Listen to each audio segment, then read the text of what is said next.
All right, welcome back, everybody, to Evo Health 360's Deep Dive. We're on episode 9. Wow, episode 9 already. I know. Yeah. And we're going to be tackling something that I think a lot of you already know is good for you, and that's exercise. Yeah. But we're going beyond the surface level, like we always do on these deep dives. Absolutely. We're really going to unpack the science behind how exercise impacts inflammation in the body. I think that's fascinating, Yeah. We always think of inflammation like, oh, yeah, that's a good sign the body's healing. Right. But when it becomes chronic, that's when it really becomes a problem. Exactly. And for this deep dive, we're using excerpts from research in science, inflammation, and exercise just to guide us through. And what the research shows is that chronic inflammation is sort of this sneaky culprit behind so many major health problems that people are dealing with. Heart disease, diabetes, you name it. Oh, yeah. Arthritis, even depression. Wow. So many things are affected by chronic inflammation. So understanding the link between exercise and inflammation is crucial for protecting our health. So let's talk about how exercise can actually fight this inflammation. Yeah. What's going on in the body when we exercise? Well, first off, regular exercise can actually help boost your immune function, almost like a workout for your immune system. So it's like training your internal army to be better and stronger and more effective. That's a really great analogy. Another key factor is stress reduction. Okay.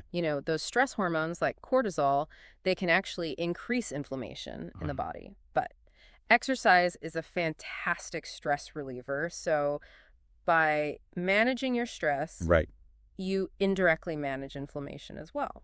Makes sense. Stress just seems to always make everything worse. Yeah, absolutely. And we can't forget about, the impact on insulin sensitivity. Oh, absolutely. Exercise helps your cells become more receptive to insulin, which means glucose can enter your cells more efficiently, preventing it from building up in the bloodstream, which is what can trigger the inflammation. Yeah. So it's not just about burning calories. It's about creating a healthier internal environment. Precisely. And what's really interesting is that both aerobic exercise and resistance training have these positive effects. So it's not one or the other, it's both. Not at all. Find what works best for you and your body. I'm always curious about how much exercise is enough to see these benefits. The research mentions 150 minutes of moderate exercise per week. Is that like a magic number?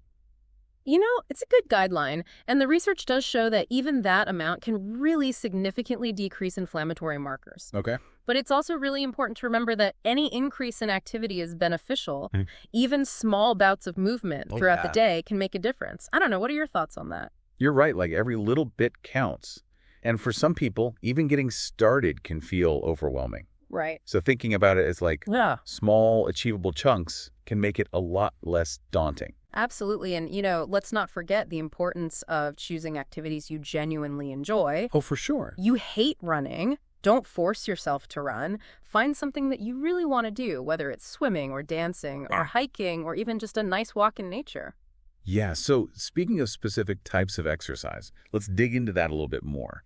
We know that aerobic and resistance training are both beneficial, but what are some real-world examples? Okay, so for aerobic exercise, think about things that really get your heart rate up. Brisk walking, jogging, cycling, swimming, anything that gets you breathing a bit harder. Okay, and for those who maybe are new to resistance training, what would you suggest? Is it all about lifting heavy weights? Not at all. Lifting weights is definitely one way to do it, but you can also use your own body weight for resistance. Okay. Think about squats, push-ups, lunges. Those are incredibly effective ways to build strength and fight inflammation.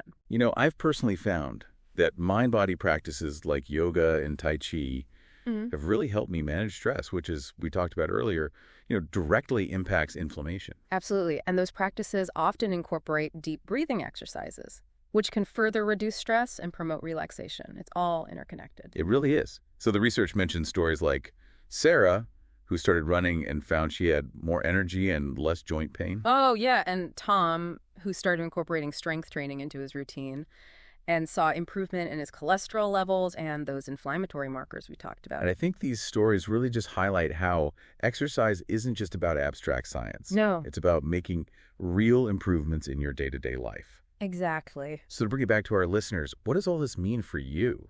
Where do you even begin? Start realistically. Maybe aim for those 150 minutes a week. But, even if you're starting with less, any increase is a step in the right direction. And make it fun. Find activities you enjoy.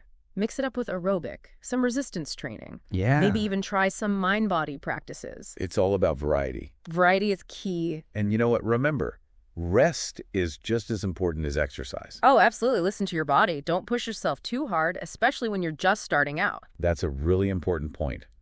So knowing all of this, what's one small change you're inspired to make in your routine this week to combat inflammation?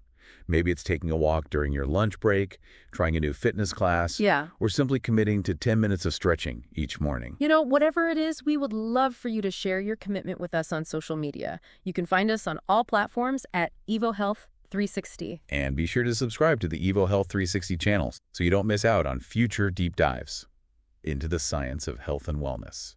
We'll be back next week with a brand new episode. Until then, keep moving and stay curious.